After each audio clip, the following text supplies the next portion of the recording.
ഈ നശിച്ച വീട്ടിൽ നിന്ന് എങ്ങോട്ടെങ്കിലും പോയാൽ മതിയായിരുന്നു. എന്താ ചേട്ടാ ഈ കാണിക്കുന്നൊക്കെ? അവളുടെ ഒരു ജയേട്ടൻ ഇതൊക്കെ ഇവിടെ നടക്കുന്നു എഴുതിയിട്ടല്ലേ ഈ മര്യാദകളൊക്കെ കാണിക്കണത്. Sorry, I am very sorry, very sorry, I extremely sorry. ഈ പിന്നെ ഈ മനസ്സിനെ കൺട്രോൾ ചെയ്യാൻ പറ്റാത്തതുകൊണ്ട് പറ്റിപ്പോയി തെറ്റ്. നിങ്ങൾ എന്നോട് ക്ഷമിക്കണം. കള്ളു കുടിക്കാൻ ഓരോരോ കാരണങ്ങള്. തകർന്ന ഹൃദയവും തളർന്ന ശരീരമായിട്ടാണ് ഞാൻ നിൽക്കുന്നത്. സത്യം. ഇത് നാടകത്തിലെ ഡയലോഗല്ലേ? ആണോ? രക്ഷപ്പെടാൻ ഞാൻ ഒരു വഴി കണ്ടെത്തിയതാ.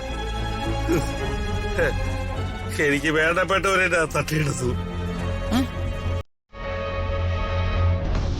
കിടന്ന് തിന്നുന്നവരെ തുറന്ന് തിന്നെ നടക്കുന്ന കിഴങ്ങൾ.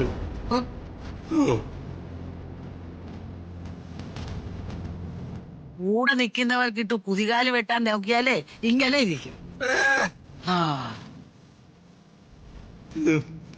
എനിക്കിപ്പം സത്യം പറഞ്ഞ ജീവിക്കാൻ ഒരു വഴിയില്ല.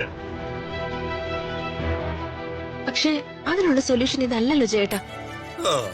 ജയേട്ടൻ സമാധാനായിട്ടിരിക്കെ. നമുക്ക് എന്തെങ്കിലും ഒരു വഴി നോക്കാം. ഞാൻ സഹായിക്കാം. സഹായം, ഹെൽപ്പ്.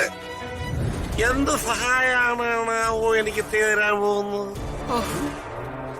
നിങ്ങളെ കോവിലകത്തെ കൃഷിപ്പണിയാണോ അതോ ടാപ്പിങ്ങാണോ?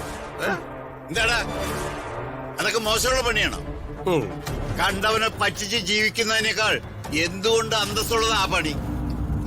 മറ്റുള്ളവരെ നാണം കെടുത്താനായിട്ട് നടക്കുന്നു.